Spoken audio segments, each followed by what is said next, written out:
rank.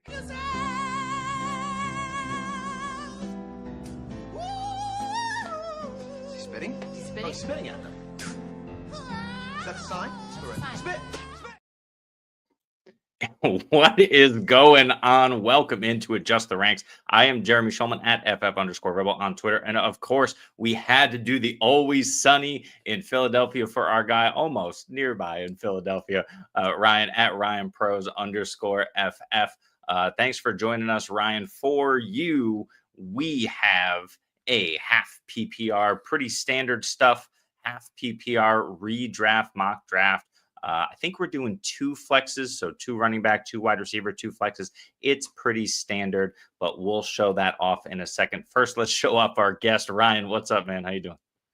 Oh, it's always a pleasure to be here. It's August. The season, it's almost here. It went so fast. I mean, it feels like last month was a draft.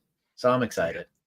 Yeah, listen, you got to love the offseason. It does blow by so fast. We're already getting hyped camp videos, so it's hard to argue with that and be upset about it. But right now, we got a lot going on, and we have a couple of people watching. So we do have a mock draft that we're about to fire up. We're kind of going to go by ADP more or less. We have a couple of people in the draft, so you're welcome to draft along with us. In fact, I will put the invite link in the chat here on YouTube, just in case you want to join us, because we're going to fire it up in a couple of minutes here. So before we do, thanks for joining us. Once again, we are doing 30 mocks in 30 days here at the FFU with Adjust the Ranks, with the Debbie Planet, with the Dynasty Dogs. We're all jumping in doing one. Spencer is going to jump in and do one in a couple of days here. We got the FFU Roundtable where we're all going to jump in on Saturday. So we already have links and a thread on Twitter. We have it up on our YouTube channel. So all of the previous mocks that we've already done are there for you to check out. So please do so. And then, of course, once again, you can jump in on this mock right now. It's half PPR, as you can see on the bottom of the screen. The link is in the chat here. It's over on Twitter. We blasted out a little while ago, and it's in the chat here on YouTube. So with that being said, we're going to pull up the board and just have a look before we begin. Like I mentioned, we only have a couple of people in here as well. So we will see. There we go. Add to the stage. Make us big. Okay. So once again, 12 teams, half PPR. Let's first of all talk about the settings here. You can look at the team. It is 1 quarterback, 2 running back, 2 wide receiver, and 2 flexes with the tight end. We've added some extra bench spots so we can get to 12 rounds. And you can see Ryan is drafting here from the middle. I am drafting from the 112. Ryan, how are you feeling about the middle of drafts this season in half PPR, and what are you hoping to get done in the first couple of rounds? Well, I feel pretty bad, actually. I'm not going to lie. I'm not going to sugarcoat anything. You want those top tier guys, the Bijan Robinsons, the Saquon Barkleys, the Jamar Chases in the top 3 picks. And then It feels like the second tier is CeeDee Lamb and Jahmyr Gibbs. Yep. And then Justin Jefferson, it gets a little shaky at that little injury scare. JJ McCarthy's not been looking so great in practice thus far. So it's kind of, you want to be in the top 5 and get a top 5 pick, or be at the very end and get those 2 picks of the turn. So I'm not feeling great about it. You see the board right there. I mean, Puka, who knows what's up with Matt Stafford. Amon-Ra, he had that. He had what was it, the cleanup of, I think it was a meniscus, and you know, offensive coordinator change. Derrick Henry's old. I mean, that shouldn't stop him. But then Malik Neighbors has Russell Wilson. So there's so many concerns for all these guys that it feels like the top 5 is where you kind of want to be. Yeah, it's hard to argue that. And like you said, there might be a little bit of a drop off.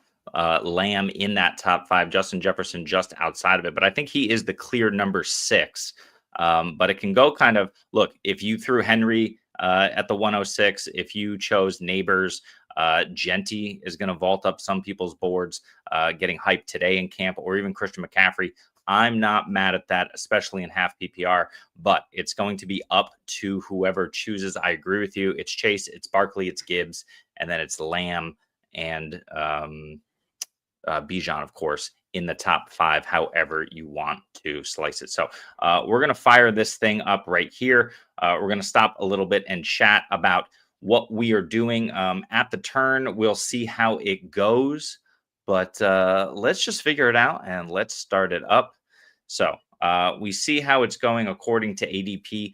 I've seen a lot of Saquon Barkley, Ryan, at the 101, whether it's an auto draft or people are here in the draft. As before you make your pick, your boy Saquon on your Philadelphia Eagles, do you think he can repeat as the 101 this year? I think he very well could. I mean, the offensive line, little right guard change there. Tyler Steen looks like he's going to be the starter. He should fill in, adequately.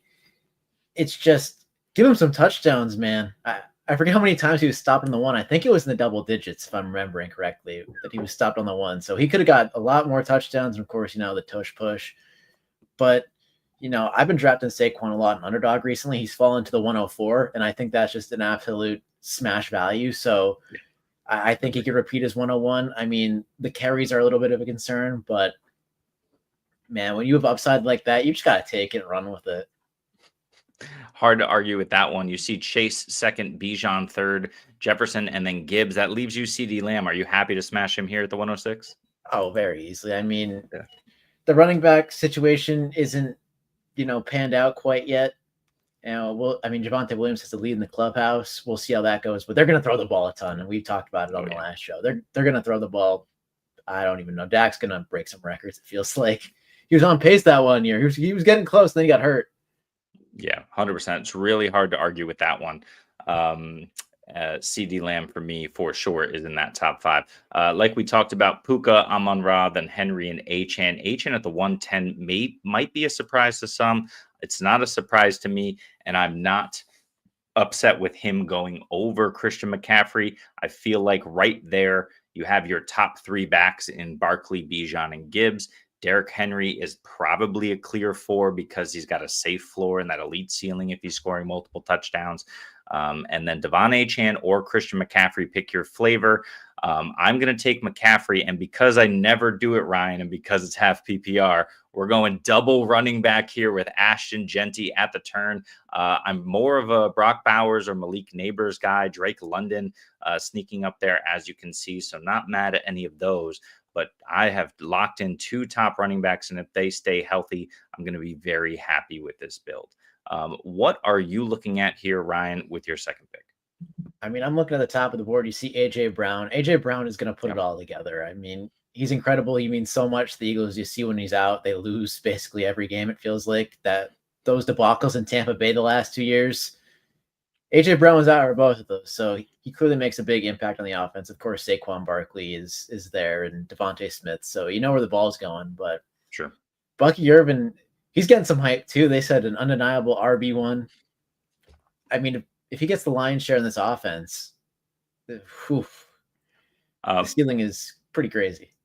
Before, and I agree with you, and I hear you, but before you pick, any consideration to a top quarterback, Allen Jackson, not listed here, would be Jaden Daniels, or a guy like Trey McBride with Bowers off the board? Yeah, and half PPR, 200%. I mean, I'm going to change it up here because I went elite quarterback in the last draft, but I consider Josh Allen right here in half PPR. Sure. Full, I'd push him down a little bit more, but I'm going to go with my guy. I'm going to go with A.J. Brown. Listen, really hard to argue with A.J. Brown as the wide receiver 10 off the board and half PPR. You can see that only 2 wide receivers were taken after yours because it was a crazy run of those 2 quarterbacks and the tight end we discussed, and then running backs as well. So that leaves you to decide if you're a JSN guy, a Jaden Daniels guy, or if you want to grab your first running back in what should be clear cut, either James Cook or Omarion Hampton, unless you got a guy like Jacobs. Oh, he's well gone. So it's probably just those couple of guys are quarterback here. Yeah, I think I might go quarterback. I think I might. I'm gonna do it again. But I value the stack a little more than Jaden Daniels. The stack kind of gets it there for me, and I think those 2 are just gonna winning weeks. I'm not angry about it, and I definitely hear you in relation to Jalen Hurts. I am Jaden Daniels over Jalen Hurts all the way. What's up, Jerry? How's it going? But let's talk a little bit. Forget about the early rounds. I'm going to make my picks here, and I've gone early running back. But Ryan, what do you think in regards to Jerry's question here about later round running backs? Who do you like toward the, in the double digit rounds at running back this season? The double digit rounds.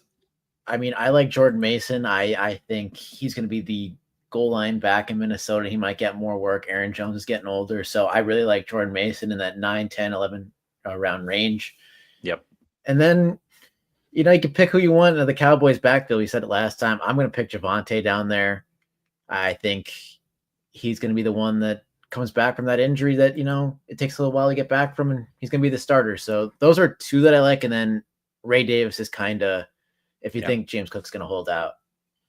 Yeah, absolutely. Definitely could. You make your pick here, and I'll answer the question by saying, give me the Jaguars backfield right now. Tank Bigsby is going in the 11th round, pushing up to the 10th. He's going to be up in the probably 8th, 7th round by the time everybody gets wise to what he's been doing in camp.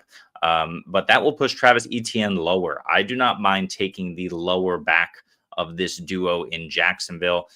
Both are values. Etienne going in the 7th, 8th.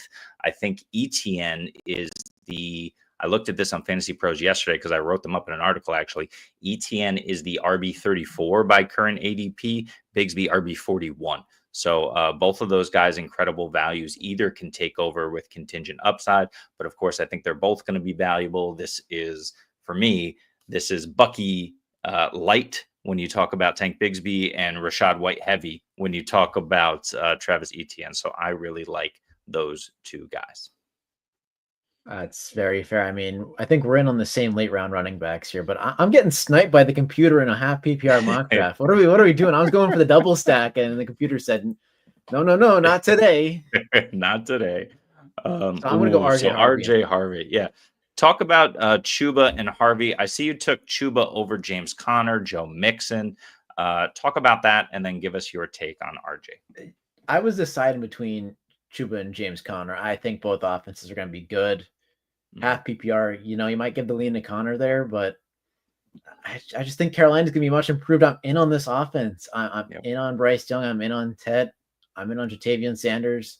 And by default, you have to be in on Chuba. I mean, he was great when the offense was terrible last year. So I think he's going to be a lot better. And Joe Mixon, it's the injury. I know he's probably going to be back, but that scared me off him a little too much. Yeah, 100% with that. You mentioned you're in on the Carolina offense. So am I at the 5-12 with Tetaroa. Do not call me Tet McMillan. If you think McMillan isn't going to outscore Zay Flowers this season, I've got some news for you. I mean, I think he's going to be fine. Now, Jameson Williams right there at the 5-10 is my favorite pick in the 5th round, but George Pickens, Cortland Sutton, those guys are great in half PPR, but give me Tet McMillan. And simply because he's hanging out here, I'm going to go ahead and smash a guy who is wildly undervalued. I am thinking a little bit about Travis Hunter, but the slight uncertainty there has me push this guy over him, and it's Jalen Waddle. I mean, Tyreek Hill already injured. The injury is undisclosed. That happened either today or yesterday. So he seems like he's at this point in his career where he's injured all the time. That is what that is. But outside of Devon Achane and Hill, you just have Waddle there. He's going to have a bounce back. He was injured himself, and I really love him, more so in full PPR, but in half PPR, I am not mad about it at all. You see Jerry Jeudy go right after, and then you took Travis Hunter at the 6-7. I like that value for him, especially over who was left on the board. Why do you love Hunter? I mean, look at the depth chart. Liam Cohen wants to play him on offense, and if he plays on offense, he's going to be special with Trevor Lawrence and Brian Thomas Jr. He's going to get open a ton. And, the 6th round's an insane value. Remember on Underdog, how many months ago it was, we were picking him in the 11th and 12th and 13th round. I mean, I wish we could get that today, but I'll take the 6th. I draft him as early as, I'd probably say late 5th, early 6th. Sure. That's probably where I'd be comfortable. Like after the guys like J-Mo and Ted who are going to be playing full-time wide receiver, DJ Moore. Agree. So it's a little difficult, but you got to take risks in fantasy to win. And it's exactly what, that is kind of. Yeah. Speaking of risks, you took Rome Odunze. How are you feeling about Rome versus the guy who just mentioned, DJ Moore? I feel like DJ Moore is still the one, despite the camp hype that we've been getting on Rome. But who's playing in the slot more? Who's playing that X? Where is Caleb going to be comfortable throwing in this Ben Johnson offense? I think a lot of that's still up in the air. We know Rome is good, but who outproduces who between Moore and Rome this season? I think it's more. I think Ben Johnson's going to have a little too much fun moving DJ Moore around everywhere. He's going to use him as a do-it-all kind of weapon. Maybe in like a Debo Samuel kind of role, but I know Ben Johnson didn't have his Debo Samuel. And then Rome Odunze, I think he might be the big play guy. That's what I'm kind of getting. Those are the vibes I'm getting. And Caleb loves to chuck the ball deep from his time at USC and last season. So they've developed a little bit of chemistry at the end there. So I'm looking forward to Rome Odunze's season, but a little bit of tempered expectations. Yeah, that's totally fair. We'll see. Love him for Dynasty this year.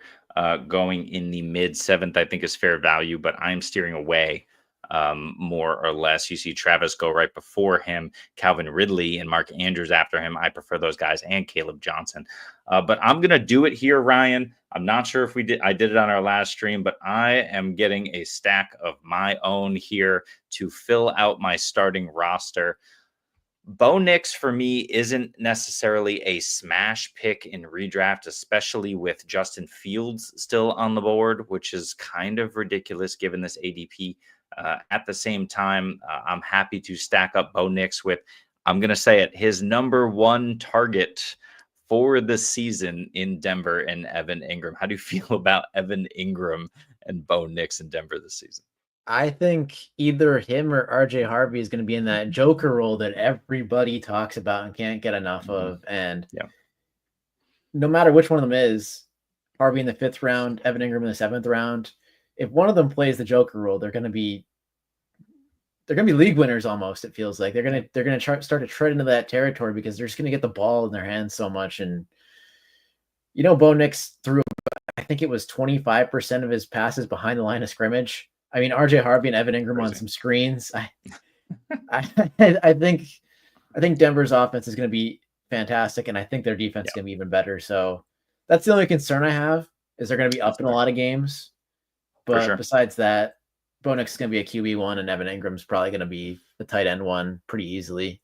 He was a value throughout the summer, so I have a lot of him. I'll tell you that much. Absolutely. And in the 7th, after Mark Andrews, he's the only other guy I really want. I understand, like you almost did, actually that was right after you, taking the chance on the rookie tight ends, especially Tyler Warren, who seems to have the clearer path at the moment to immediate production. But instead, you kind of pushed tight end down the road. You took Javonte at the 807. Great value if he's the guy there in Dallas. And then Ricky Pearsall, the last wide receiver left standing in San Francisco. How do you feel about those two guys at the 8 and 9? I mean, if you asked me a month ago, these would be guys I'd never draft and never consider in drafts. Sure. But Juwan Jennings, with the injury in the contract scenario, it's not looking great. I mean, Ricky Pearsall had some chemistry with Brock Purdy as well. And who else is he going to throw the ball to? I mentioned this last time with George Kittle. It's Ricky Pearsall, CMC, and George Kittle, it feels like. Juwan Jennings is starting to feel like a little bit of an afterthought with that injury, which really stinks because his yards per route run and all of his metrics were fantastic last year. And he was definitely one of the better values in Dynasty, and now it feels like he's not. But I like both these picks now a lot more than I did a month ago. Absolutely. And look, we talk about these ambiguous backfields. I'm going to bring up one that we already discussed here with 19 seconds. First of all, I've got this list. Can you tell me who I'm going to pick from this list here, Ryan? You're going to pick Tajay Spears. You're a Tajay Spears guy. Incorrect. Really? I'm picking Tank Bigsby. I'm just all in on the Tank hype because the Tank hype has not stopped from the minute that training camp started. Every single person who's been to Jags camp has said Tank looks better.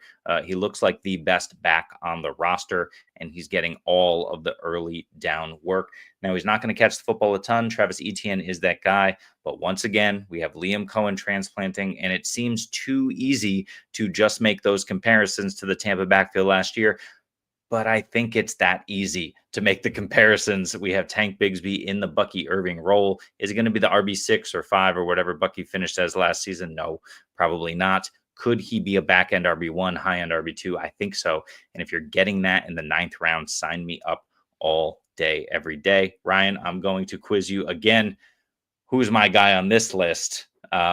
Maybe just who's the only guy that we should be taking on this list right here. It's Emeka Egbuka. I mean, Thank that one's a little easier than the last one you asked me. I mean, the camp hype's ridiculous. They comp him to a mini Chris Godwin, and Chris Godwin, who knows when he's going to play. So Egbuka in an offense that's going to throw an absolute ton, I'm all in. At 10:01, that's ridiculous. Yeah. 100%. And you see Godwin at the 612 here. Mike Evans going at the 404.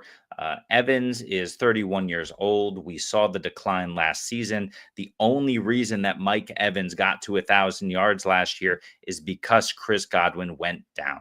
I wrote this up in an article for Fantasy Pros the other day. I think it was something like it was a 3 target difference. It was like 6.4 targets when Chris Godwin was in for 7 games, and then the 7 games that Mike Evans played because he was injured during the middle of the season, where Chris Godwin was out, it was something like 9.2 targets per game. So, Mike Evans is on the decline. He's just not open as much as he used to. He's still a great player. It doesn't take away from what he did in his career, but Godwin down, Evans older. It's the Emeka Egbuka show.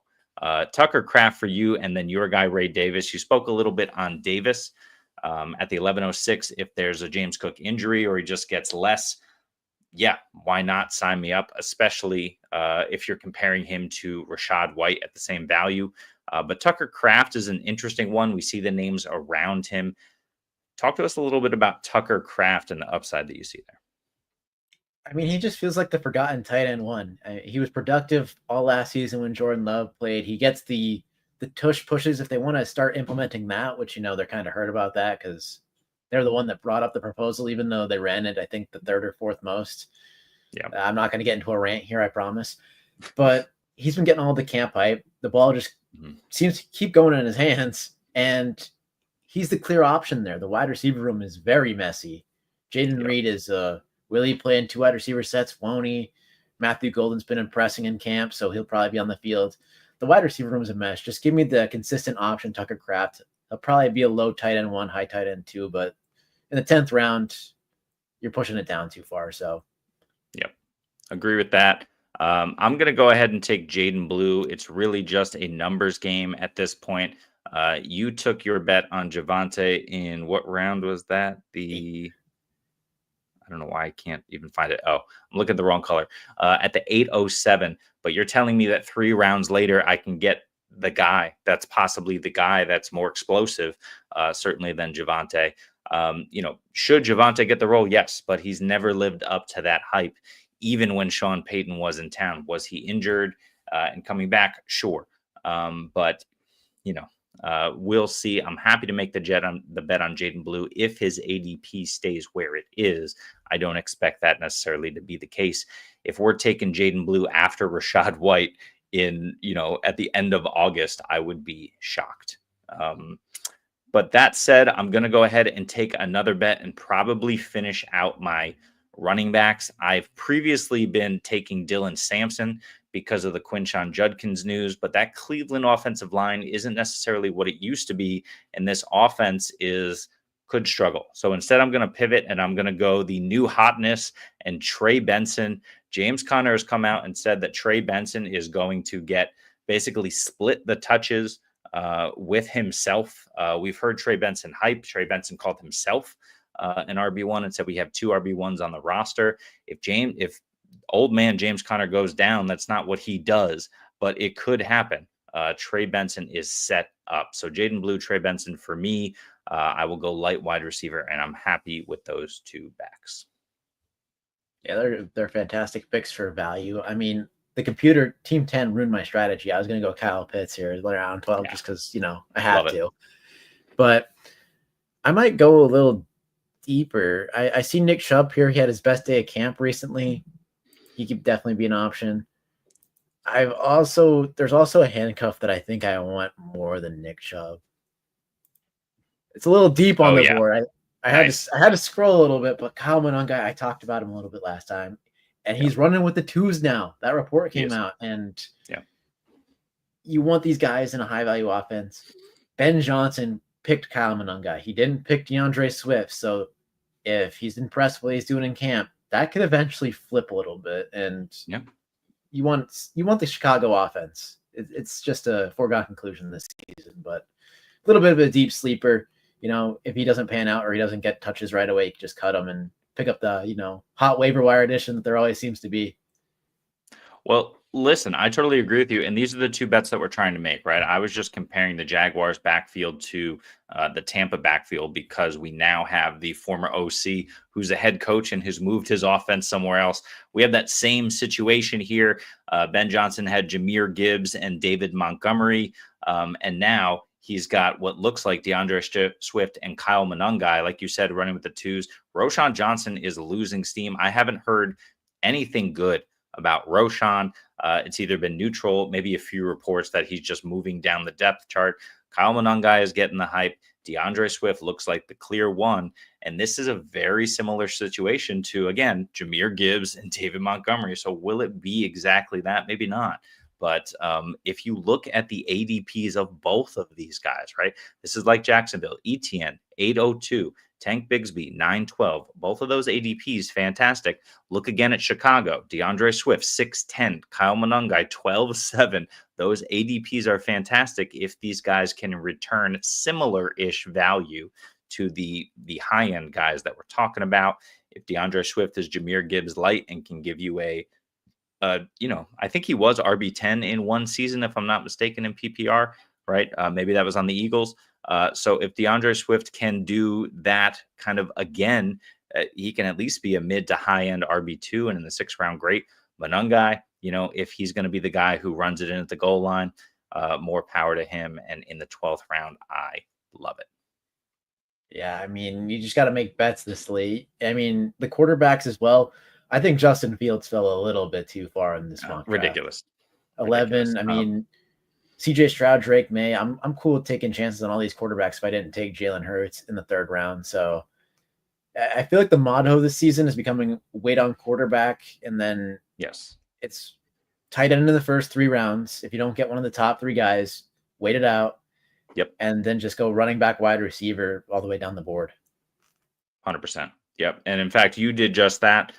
You took your quarterback at the 3-6 and you waited till the 10-7.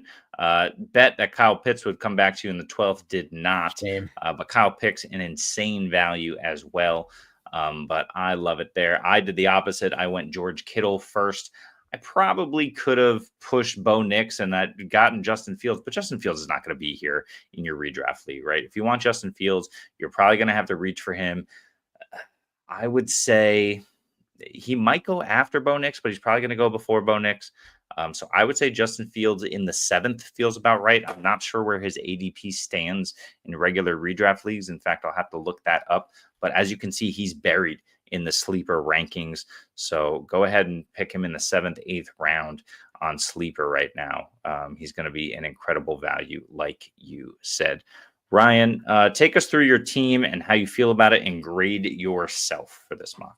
Well, I feel a little bit better. I know we talked about the top 5. Of course, the computer gave me a little bit of a benefit there and went Justin Jefferson, so I snagged CeeDee Lamb. Yeah. I like the stack. I think the running backs could have been a little stronger. I wish Kenneth Walker fell to me. I'm getting sniped by the computer all day out here. Shuba, I think he's about, in my rankings, 8 or spots lower than Kenneth Walker. So it's one of those things where I wish I could have switched those two, but RJ Harvey is in the 5th round as an RB2. I think with Travis Hunter on the upside there and, the dart throws late, I'd probably give myself like a B. I don't want to be too, it's a draft against computers. I can't be like A+. I mean, if you feel like it's an A+, it's an A+. If I was stronger at running back, I think it would have been an A+. I don't think. Fair. I don't know if Shuba as an RB1 is enough to get it done. RJ Harvey's an excellent RB2, but I just don't think I think this team is primed for a mid-season running back trade if Rome Odunze or Travis Hunter start to get the snaps and start to get the looks. I think that's where this team would be heading. That's fair. I'm going to go ahead and give myself an A+ just because you said that about not giving yourself an A+ against computers. Why not? CMC, Ashton, Genty for me at the 12 with George Kittle and Omarion Hampton. One of my biggest values because Najee is still not practicing, still injured with the eye. Deepak, is it what's his? Who's the doc? The Deepak doc on Twitter. I'm blanking right now. It's like Deepak Chona, I think is his name. I'm sorry if I got your name wrong. But yeah, he's the Twitter doc that everybody follows. He's got a crazy following over there on Twitter. And he said he doesn't think Najee's even close to practicing because all he's doing is he's got a weighted vest on and jogging around out there. He said that type of activity is a good sign, but he said he does not expect Najee to even practice for a couple more weeks. On a new look, Najee, they're going to hand him the ball and he's just going to dive into the middle of the line. So that's a lot of stress on the eye as well. So, and look, the guy wants to have the eye for the rest of his life. So I'm sure they're going to be taking it slow with him, but we don't even know the severity of this injury. It's possible he doesn't start the season. He's not getting the work in the offseason with his new team, which factors in a little bit. And you know who's getting all the RB1 work and every single rep he can handle? Omarion Hampton. He's just better than Najee at this point. He may have already been better than him all along. I love Omarion Hampton in the 4th. I think he's going to creep to the 2-3 turn, especially in half PPR in the next couple of weeks. Once people are like, Najee's still not doing anything. If he scored that touchdown in the Hall of Fame game, I think we'd be there. That him taking that horrible angle and getting stopped, I think it kind of was a barrier. I saw a couple of tweets about it as well, but I totally agree with it. It was a little bit of preventing his ADP from going up. So great. I thank you very much. I'm very happy with Tet and Waddle at my 5-6. Evan Ingram is a little bit of a luxury pick there. Caleb Johnson would have been interesting if he fell one pick. Yeah, that make your draft. If you switch Caleb Johnson out, you'd probably get an A+ from me. Honestly, I'd give it an A, but that one switch would have done numbers. Agree. And yeah, I wasn't picking Javonte there personally, although I do agree with you that he's got the inside track for the job. And if I look at everybody else in the 8th round, it was like Cooper Kupp, and maybe Kyler or Justin Fields over Bo Nix. So I'm happy enough with the 7-8 turn. It does fill out my lineup. It gives me a stack. And then I have a lot of upside guys in Tank, Egbuka, Jaden Blue, and Trey Benson. This is how I want to draft my redraft team in any league, but specifically in a home league. I want to load up on, run high value running backs because we can expect some injury. We can expect some regression. But of course, we got a couple of rookies in there, so regression isn't really a thing for them. And then at wide receiver, there's a lot of values. Jerry Jeudy, I think, is a value right now. Calvin Ridley, Rome Odunze, Chris Olave. You have a lot of valuable wide receivers in this 6-7 round range. Even in the 5th round, a lot of these guys I love and have PPR. Sutton, Pickens, Jameson Williams, Tet McMillan. I love those guys. So I'm really happy with taking running back early and loading up at wide receiver in the 4th, 5th, 6th, and 7th round. How do you feel about that? Yeah, I totally agree with you there. If Nico fell to the 112, then you'd probably have some debate.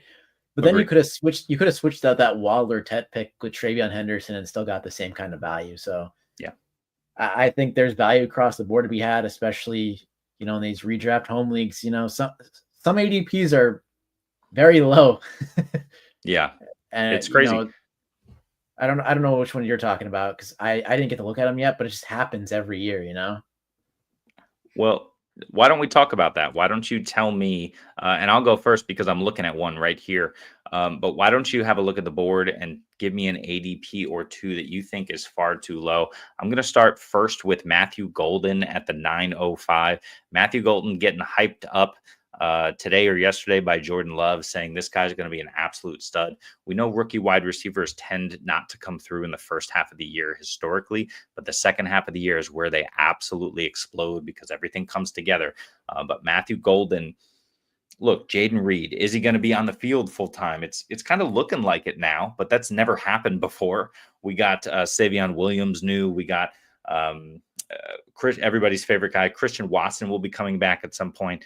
But Matthew Golden looks to be the golden boy in this offense that is going to want to throw more. Jordan Love is healthy, and Josh Jacobs another year older. Marshawn Lloyd already injured. So, you take the bet on Tucker Kraft at the 10-7. I think that's a fair bet, but it's also possible that Matthew Golden at the 9-5 is just the guy out of the gate. And if you're taking a bet on somebody, are you taking Matthew Golden and the mystery box, or are you taking Jaden Reed? And we know he's a great player, but is he going to get in the end zone? Is he going to get the amount of routes and looks that we require of him? I say no. What do you think about the Packers wide receivers? I agree with you. I mean, Romeo Doubs is always going to be there. He's always going to get constant reps. I think it's going to be him and Golden in 2 wide receiver sets. And, that just kind of makes Jaden Reed kind of unviable for fantasy. It's tough because when he's on the field consistently, he's scoring a ton of points. And he's the guy. But I think you're kind of over that now. I mean, I take Stephon Diggs, Golden, Pearsall, Josh Downs all over him at this point. Yeah. It's just a tough reality that you have to face with Jaden Reed, that the metrics were great.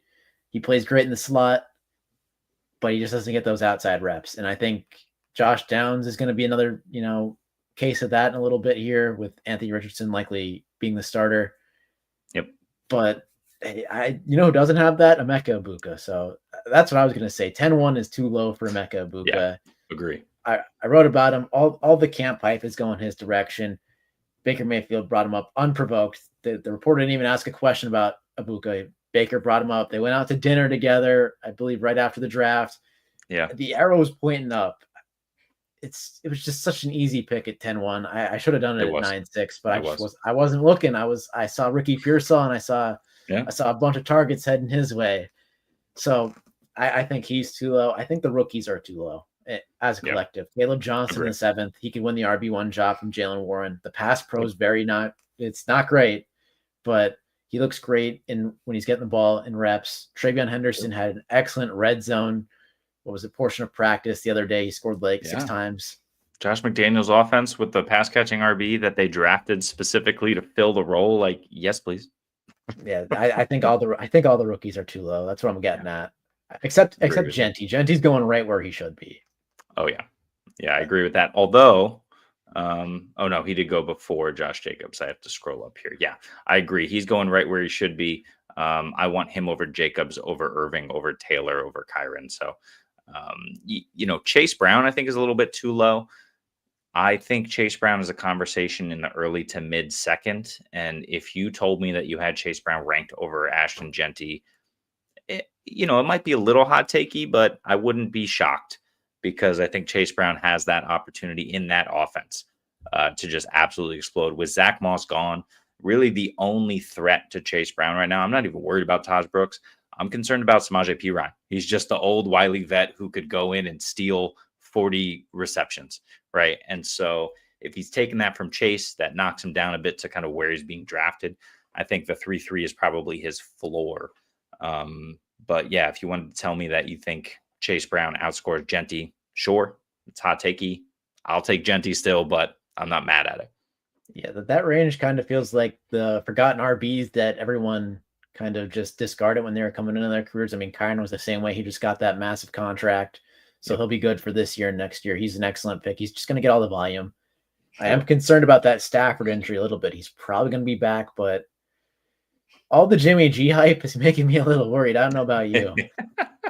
Well, look, I think there are some offenses where we're not choosing the quarterback, right? We're choosing the offensive mind. So Brock Purdy isn't an amazing quarterback. He does some things very well, but we're choosing Kyle Shanahan, right? Sam Darnold is not an amazing quarterback, but last year it was Kevin O'Connell, right? So we're in a similar situation here when we're talking about, why did I lose who we were just talking about? We were talking about Kyron and Chase Brown. Yes. So we're talking about the LA Rams quarterback. So Matthew Stafford is a great quarterback, and paired with Sean McVay, they won the Super Bowl in his first season, right? But if you plug in Jimmy G, he's serviceable enough. He can command an offense himself. but we're not buying into Jimmy G. We're buying into Sean McVay. So my point there is I'm not so worried about it, but who should be worried about it and is Devontae Adams and Devontae Adams managers at the 4.8. That's too high for me right now. It wasn't a couple of weeks ago, but with the Matthew Stafford injury, I am concerned about Devontae Adams and his upside. But then, of course, Puka at the 1.7 is the bigger concern. You referenced it at the top. I just think these guys need to be, I think Puka needs to be mid-second, and I think Devontae Adams needs to go probably somewhere in the late 5th, early 6th round. Yeah, I'm okay with that. You move him behind Amon-Ra, Nico, all the running backs, and then I'd probably put him at the 2.8, honestly. I'd be comfortable in those 3 receivers in the middle there over him because they just have higher upsides, and we kind of know what their offense is going to look like. And, if Jimmy G comes in, who knows what the offense is going to look like? It's just more of a kind of like a myth. They say you can't win your draft in the first round, but you could lose it. And taking Puka kind of feels like one of those times where the probability of losing it is higher than winning it. Yeah, I would agree with that, unfortunately. Let's do one more thing before we get out of here. This is half PPR, so we love the running backs, but we've talked a lot about the running backs. And we went through, if you haven't seen it, we went through the ambiguous backfields on yesterday's show with Ben McCown of Dynasty Gambit. So today, Ryan, I'm going to take you in half PPR through some of these ambiguous wide receivers and these rooms where we're not exactly sure who's going to get the looks. We already talked about Green Bay. We kind of settled that Matthew Golden, you see him here at the 9.05, is a value. Tucker Kraft at the 10.7 is interesting there as well, but we are concerned with Jaden Reed at the 9.2. Let's talk about a couple of other rooms, and we will start at the 5.02 and 5.03 in this draft. Xavier Worthy, Rashee Rice, and then Kelsey at the 7.05. How do you feel about these guys, especially with Hollywood Brown injured again? We don't know what's happening with him and when he's going to be fully healthy, if at all, if he's going to see those looks. So I think it's those 3 guys. Who are you choosing from that group based on ADP? I mean, Xavier Worthy at the 5.02 just feels like a smash pick here. Rashee Rice, we saw Jordan Addison get 3 games for his offense. I think Rashee Rice is definitely in line to get more because his is more serious. And who's not to say Xavier Worthy can't win you the first 3 weeks if Patrick Mahomes comes out and slings the ball? We know they kind of start up Travis Kelce a little slower, so I don't like that ADP either. So I think it's Xavier Worthy by default, and he could win in your first 3 weeks. You could trade him for a haul, and then Rashee Rice could come back, and you could just make bank with the trade. So I think it's Xavier Worthy. I think he's going to get a good 5 to 6 to 7 games to just be the only guy there. Agreed. And honestly, it's probably for the best because he looked really good in the Super Bowl, especially at the end there. Yeah, it's hard to argue with that, but I'm going to give you 3 names. 2 of these guys I love. The answer is not Xavier Worthy for me. The answer is Travis Kelce for me, just because his ADP is depressed. Like you said, maybe he starts slow, but I think Kelce is going to end up being the guy, especially in the red zone with these 2 smaller wide receivers. Rashee Rice, of course, if he comes back off of that 4-5 game suspension, which is kind of what we're expecting, and absolutely dominates, he might end up being worth an early 5th. But I will give you these names, Ryan, since you like Xavier Worthy. Would you prefer Xavier Worthy or George Pickens, 5'9", Jameson Williams, 5'10"? Of those 3, rank those 3 wide receivers for yourself. I'd probably go Jameson Williams, Xavier Worthy, George Pickens in that order. I mean, Jameson Williams is getting all the hype. They said he's running more of the route tree. He's going to get more targets. Xavier Worthy is going to be the only target, it feels like, for the first couple of weeks. Sure. And then George Pickens, he's going to get his looks, but he has to share, with CeeDee Lamb, who's an absolute alpha. So that's probably the order I'd rank him in. Yeah, I love that. The only reason that I'm going to put Worthy 3rd is because I really think that George Pickens isn't the guy. I think that's going to eat at him and motivate him in a positive way that he has not experienced in his career, in his all of his days playing football in his life. He's never not been the guy. And I think him not being the guy is just going to motivate him to be that guy. And there's only those 2 guys, right? Jake Ferguson is the clear 3rd target in this offense. And Jake Ferguson, talent-wise, is nowhere near these other 2 in CeeDee Lamb and George Pickens. And Ferguson will get a crap ton of targets simply because he's just going to be wide open, because they're going to have to double these two guys on the outside and the inside and wherever they move them all over the place. So I really like George Pickens at value. For me, it's JMO, Pickens, and Worthy. But yeah, if we're talking about Casey, I'll go Kelsey. Let's move on to another interesting wide receiver / tight end room. We're going to talk about New England here. Some of these values are much depressed. You see Stephon Diggs at the 904. I think the rest of this room isn't pictured. TreVeyon Henderson, of course, in that Josh McDaniels offense. We can include him. We have Hunter Henry, who's going to go in the 13th, 14th round. Potentially, we have Pop Douglas, who you may be able to get in the last round of your redraft draft, who is, by all camp reports, taking over that option role that, Julian Edelman and Wes Welker made famous. I'm missing somebody in there. There's somebody in the middle or earlier. I don't know. There's another receiver. Yeah, I can't think of it, but there's a few guys in there who made that role pretty famous. Who are you taking at value? Or taking Diggs in the 9th, which I think is great value, or are you preferring a TreVeyon Henderson where he goes at the 604, or maybe even a Pop Douglas or Hunter Henry later in half PPR?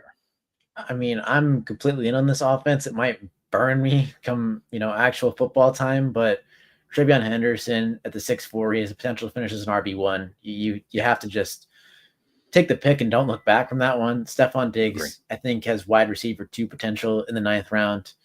Just because he's going to get all the targets, it feels like Drake May is going to come out and trust him. Yep. I'm in on Pop Douglas as well, but that's about it. I mean, Hunter Henry as well.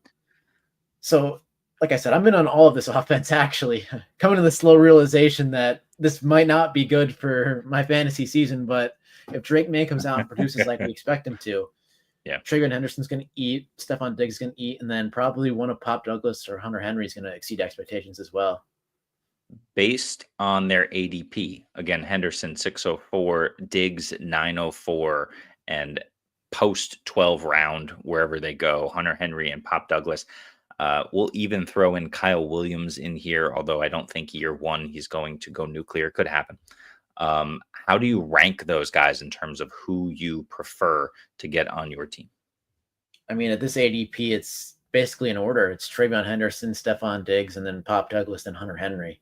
Agree. Like, you can't really, like, the next round, Tony Pollard, who's probably going to finish as a back end RB2 yet again. It's solid production. You get what you draft. But you have these guys after him: DeAndre Swift, Aaron Jones, Isaiah Pacheco, and the whole next round. I think TreVeyon Henderson's going to clear that field pretty easily with his receiving work. I know it's 0.5, so I get why the value is a little down here. But in full PPR, which most leagues do draft, he's going to be crazy value at the 5-6 range.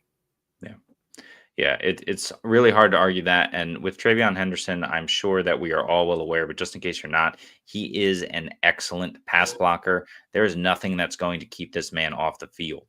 And because of that, he's a great pass catcher too. He's a good all-around back. He's a little on the smaller side than what we would prefer from an NFL back, but otherwise, he's speedy, he's shifty, he's an excellent pass blocker. He's going to be on the field a ton. And so that alone is going to get him all of the looks that we want. Just think of prime James White. That's what I think of. This guy's more talented than James White was. I think he steps in immediately, and they use him like that. And James White himself, I believe, was a wide receiver, an RB back end RB1 for a season there in New England. So TreVeyon, I love that. Let's talk about. We talked a little bit about the Bears, so we won't go there.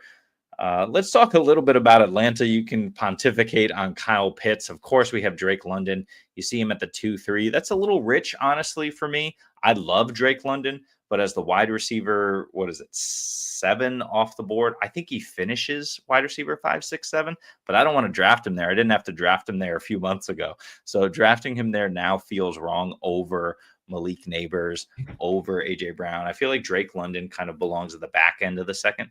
He's now creeping up into the front of the second. So first of all, you can talk to me about that ADP. And then we see Mooney at the 10-3, who's injured, who may not be back for week 1, by the way.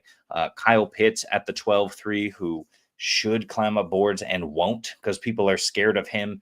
And then, Bijan in there. Bijan is Bijan. He's a top 3 pick. What do you think about London, the potential of Mooney missing time, and Kyle Pitts in Atlanta?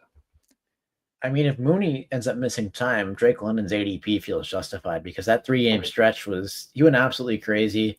Yeah, that's true. Wide receiver 1 finish we talked about. It's just, can he do it over the whole season consistently ahead of these guys like Brian Thomas, Malik Neighbors, and AJ Brown, who, have competition or got new competition like Brian Thomas is, Travis Hunter there now. So you know what you're getting with Drake London. That's the thing. That's what makes him such an appealing pick. He's going to get that crazy high target share. He's going to have a high yards per route run. He gets the touchdowns. He's going to finish as, like you said, wide receiver 5, 6, 7. Pretty much, it kind of feels like a lock at this point. I know it's scary to think of locks, but especially when it comes to fantasy. But he just feels like that high target volume guy that just gets there every year. Yeah. And what's his competition? Darnell Mooney, who's hurt right now, who was actually exceptional last year. And then Kyle Status uncertain for week 1. Raheem Morris was non-committal. They're reevaluating his shoulder in a couple of weeks. No one has said it, but I think, again, it was Deepak again talking about the potential for surgery at this point in the year. If that's the case, he's absolutely going to miss a couple of games, but that's not where they are right now. It's a scary situation for Mooney's availability at the beginning of the year. Yeah, it definitely is. And those targets that Mooney's going to get likely go to Kyle Pitts, honestly. He'll see increased looks to start the season. So at the 12-3, I mean, this feels like... We never left, Ryan. We never left. It always devolves into a Kyle Pitts show. It does. But you look at the target ladder there. Ray McLeod was a 3. He'll elevate in the 2 role. I don't think he's going to get too many targets. He was pretty decent last year on the volume he got. But I think it's finally time for Kyle Pitts' season. He's going to be the number 2 to start the season behind Drake London. And Michael Penix has been talking about him all offseason. So this is the make or break year. If it doesn't go Kyle Pitts' way, it's over in Dynasty. It's over in redraft. And then he'll catch on with a new team in 3 years and finish as the tight end 1. And then, we'll be saying, we should have held on to him. Just for reference, in case you were unfamiliar with the current Atlanta depth chart, it's pretty similar to what it's been the last couple of seasons. If Mooney misses time, his possible replacements are Kaderil Hodge, Ray McLeod, as you mentioned, who will be the next guy up, Jamal Agnew, who's a former running back / return man, Nick Nash, who I believe is a rookie, but I don't even know because I don't even know Nick Nash that well. San Jose State, I'm pretty sure. Exactly. You said it. So not an option, at least right away, right? And then you got Jesse Matthews, Dylan Drummond, David Sills, Quincy Skinner, Casey Washington, and DJ Chark. DJ Chark in 2025 could be the guy who can get you there. Don't do that. Don't go even Ray McLeod. Just please go, Drake London and Kyle Pitts late. Last one, because we have to talk about it, Ryan, because it was breaking news earlier today. We're talking about the Los Angeles Chargers. You see Ladd McConkey here at the 212. That's good value. I'm very happy with Ladd McConkey this year. However, Keenan Allen has signed in Los Angeles. I think that pretty much kills Trey Harris, at least while Keenan is healthy. It really, has me steering completely clear now of all the tight ends there, whether it was like a flyer on Tyler Conklin or a flyer on Arondé Gadsden for the upside. And I am, maybe a little concerned about Amarian Hampton in terms of the number of passes that I figured he was going to catch. That might come down slightly. How do you feel about Keenan Allen in Los Angeles and what that does to the shake up the Los Angeles receiver room? I mean, you said it best. Everyone past Ladd McConkey takes a hit, honestly. Yeah. And obviously I love it because my Keenan Allen bags on Underdog. late rounds. It was pretty great. It was either him or Amari Cooper. And, of course, Amari Cooper retired. So it's just one of those things where he's going to earn volume again. It's not going to be as, dramatic as what it was with the Bears because Caleb Williams kind of force feeding him a little bit, and the offense was kind of running through him, which was kind of crazy in my eyes. But now that he's back in LA, he wants to play for the Chargers. He's going to get looks, and we'll see if he's the same old productive Keenan Allen. He probably won't be, but I mean, a weekly flex sometimes, I wouldn't rule it out. I mean, Justin Herbert already has chemistry with them. So, I mean, that's what he had in a bad offense last year, run by Shane Waldron and Thomas Jones and whoever the hell else. Caleb Williams really was running that offense as a rookie because no one else wanted to. Question, how many wide receiver 1 finishes did Keenan Allen have last year on the Bears? I think it was 3. It was 4, so good guess. And then there was a 5th wide receiver 14 finish on the season. So 4 wide receiver 1 finishes, a wide receiver 3, 2, 6, and 8, and then a wide receiver 14 finish. Everything else you can throw in the toilet because I don't think he got past wide receiver 38 for the rest of the season, and most were in the 50s and 60s. So he had some great games, but he's a boomer bust guy. At least he's got a much better offense, much better quarterback, and who I believe he's definitely familiar with Herbert. Herbert's been in the league for a while. So I think this is a good situation. He's going to at least do what he did last season, if not eclipse that, and maybe give you 50%, wide receiver, mid-range wide receiver 2 and above weeks. What do you think about that?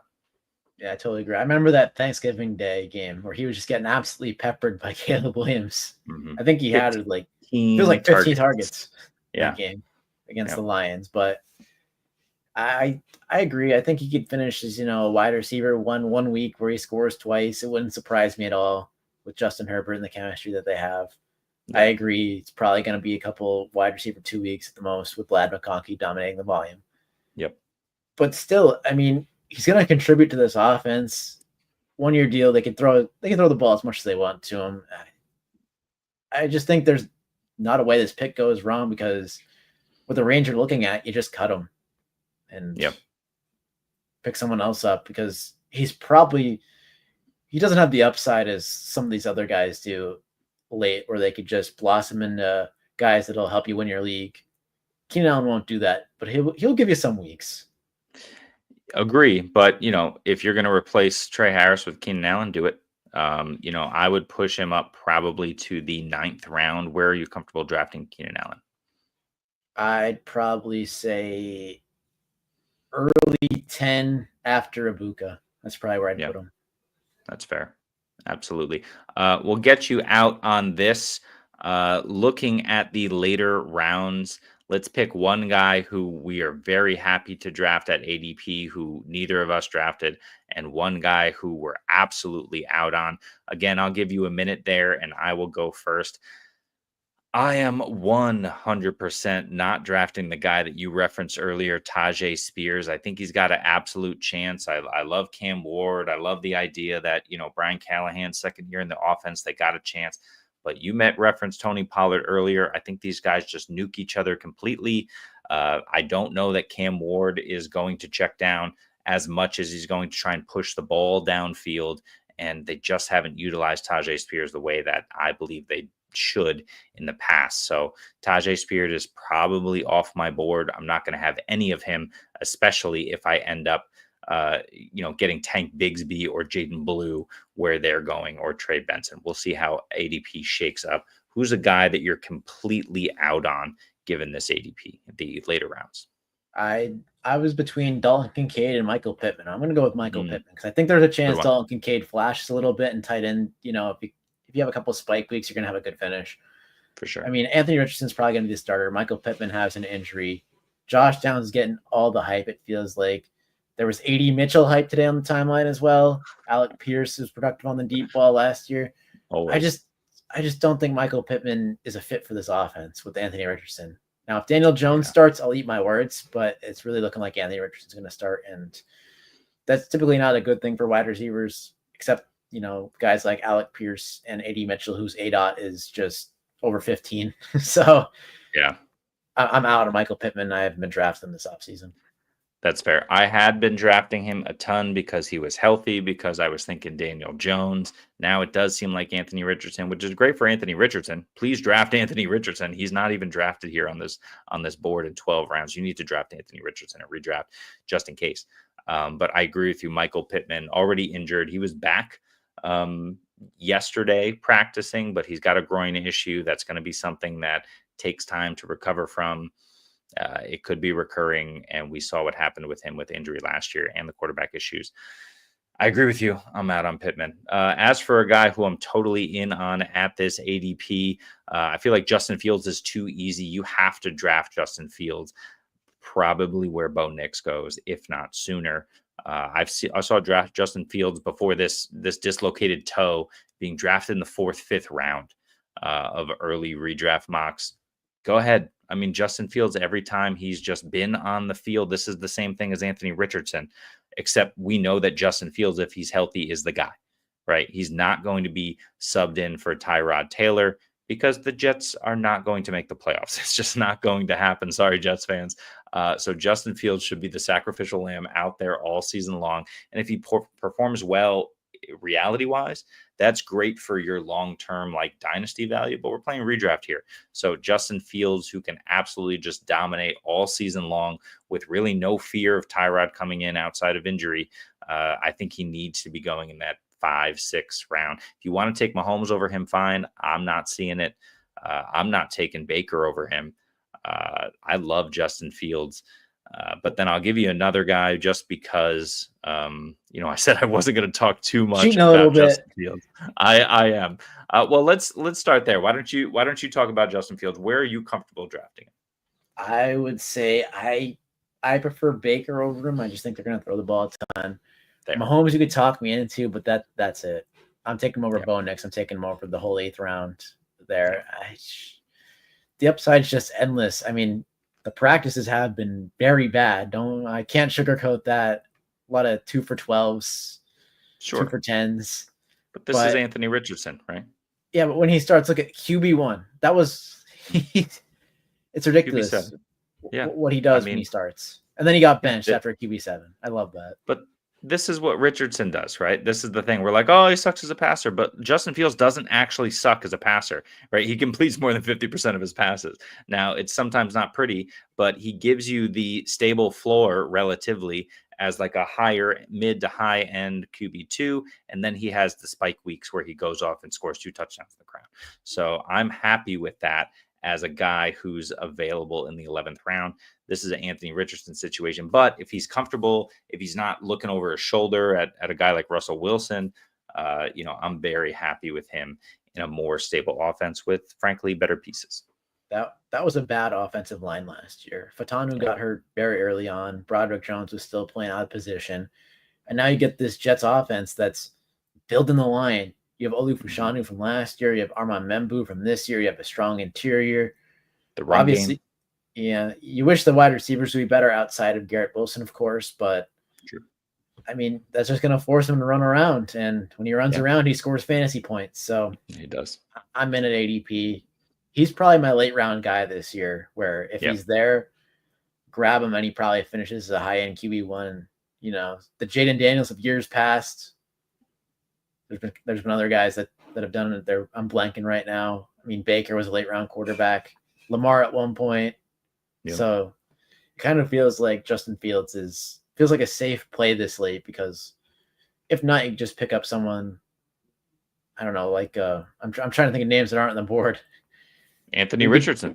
You pick Anthony Richardson, 50-50 coin flip every week. Or you could, because the team could have done that. You could have doubled up and went Drake May. JJ McCarthy's there. Bryce Young, I've been really high on. You could double. That's what I'd do if you're unsure. I'd double up at quarterback with someone like Justin 100%. Fields or Anthony Richardson. So yeah, agree. Who is your guy to finish it off here that you were very happy with in these last few rounds at their ADP? I'd say Jordan Mason. I think they've been hyping him as the goal line guy. There's a real chance he scores 10+ touchdowns in this high-octane Minnesota offense. Of course, it all relies on J.J. McCarthy, but Aaron Jones has been getting older, and he's been getting hurt quite a lot.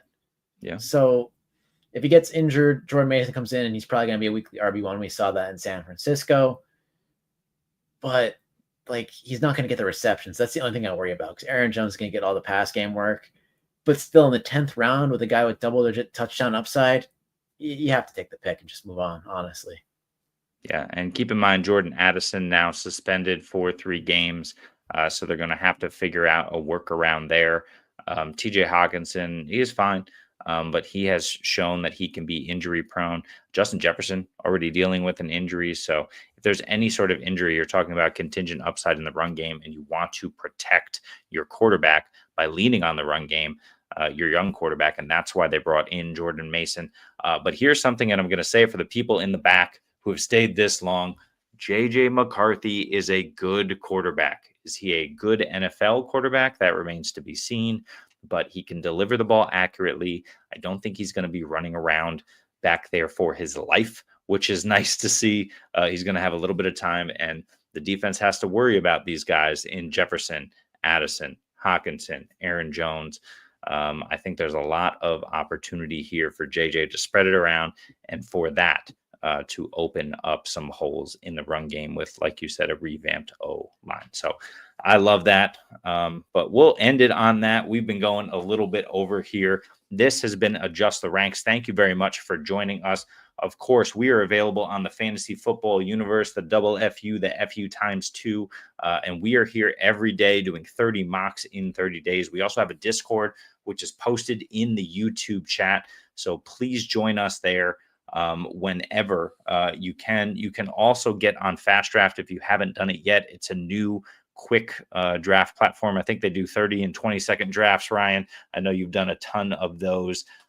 You can get a first-time deposit match. Use the promo code FFU for that.